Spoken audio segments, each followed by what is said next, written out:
মনে আমি কোনো উপায় দেখছি না।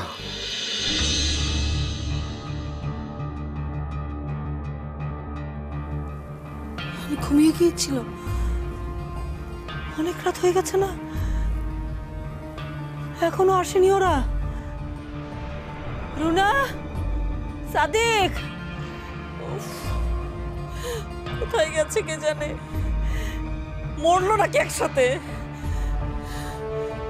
আজব তো, এত রাত হয়ে গেল এখন ওরা বাসায় ফিরলো না। সাদিক, রুনা, উফ কোথায় যে গেছে আর পারি না।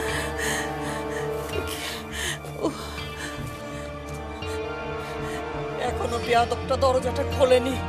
সীতারা, দরজাটা খুলে দে, তোকে একবার হাতের কাছে আমি পেয়েনি, তখন বুঝবি। কে আছিস? সাদিক, রুনা, দরজাটা খোলো। কে ফোন করলো আবার, না দেখি।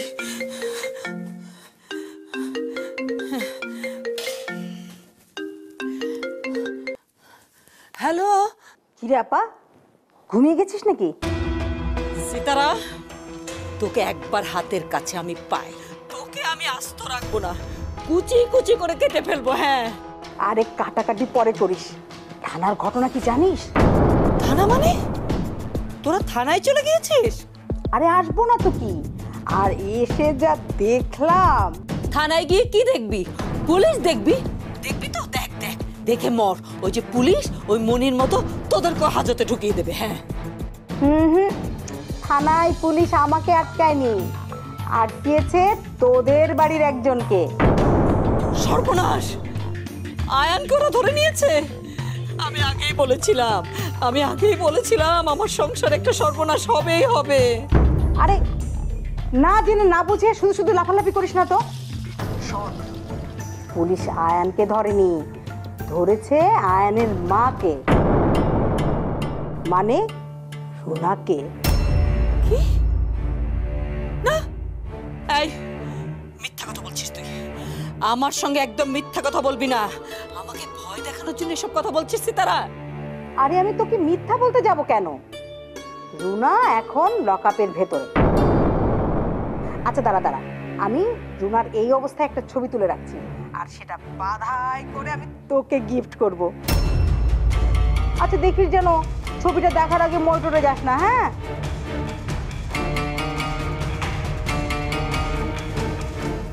এটা কে বললো সীতারা?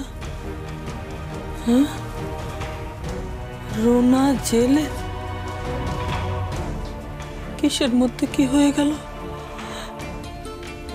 সারা জীবন তো সীতারা তাহলে আমাকে আমার বউয়ের এসব কর্ম নিয়ে খোঁটা দিতে থাকবে।